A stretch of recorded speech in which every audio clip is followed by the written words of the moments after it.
without intellectual understanding. Those are common people that love Allah and His Messenger. They don't have proofs, like the old woman who saw Fakhruddin al-Razi and all the people following him, and she said, "Who's that?"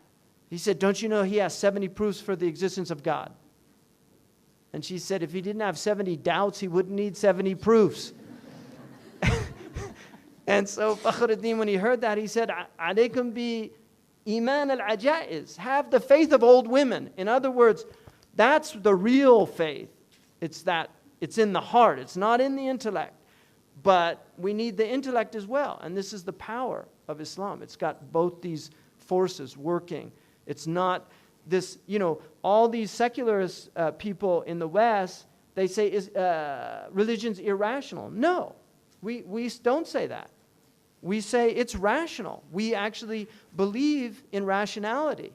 Our tradition believes in rationality. We're committed to rationality. But we also believe in the supra-rational. We believe that there are more things in the heavens and the earth than in our philosophies. That the intellect has a limit. I saw a poster once that had these two babies in a womb. They were twins, and the caption, one of the babies says to the other baby, "Do you believe in mom?" Mm-hmm. And the other baby says, "Absolutely not." "What's the proof for mom? Have you ever seen mom?" And then he said, "So I'm assuming you don't believe in life after mom?" Right? And that is our state. We're like that fetus. The atheist is like that fetus in the womb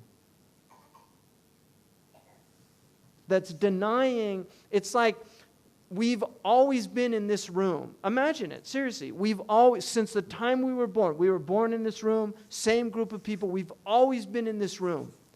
And one day, somebody comes through the door and says, "What are you all doing here?" And we're like, "What do you mean?" And we say,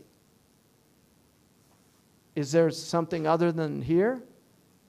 This is like one tiny room in the midst of a vast world. You're in a place called Turkey. You should see Istanbul. I mean, it's much nicer than this room. Or Konya. You haven't even been outside to take a look at Konya. And we're like, "What's Konya?" No, that's what these people are like. It's completely self-limiting people. That all they believe is what they can see, feel, touch, taste, and hear. They have no concept of what's outside. And yet, they believe in things that they can't see, touch, taste, feel, or hear. They believe in, one of my teachers, Adler, he taught at University of Chicago. And he was a Thomist and I think he was a pretty formidable theologian. But he said he was once sitting with these nuclear physicists, and they were talking about these subatomic particles that could just be in one place and suddenly appear in another place without any motion between the two places. And he said, that's exactly how the Scholastic described angels. He said they looked at him like he was stark raving lunatic. So they can believe in these things that they've never seen. They've never seen that. It's all theoretical. It's all done through mathematics. And yet they won't believe even in the possibility that maybe a prophet doesn't need mathematics to find out about things that we can't see, feel, hear, touch, or see. So this is what we're dealing with in the modern world. We're dealing with limitations, self-limitations that we impose on ourselves. So when you want to, so knowing where the truth is and what the truth is the easy part, but it's discovering the truth that's the hard part. That's the difficulty. And that is whether or not the proposition is true or false.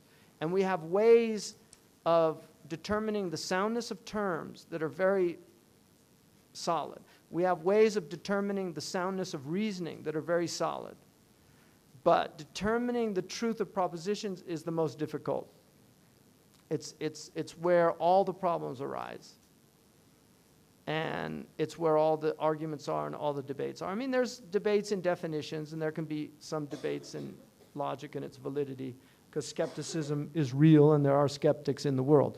But generally, it's the propositions where people really have a hard time. That's where we flounder, falter, and fight.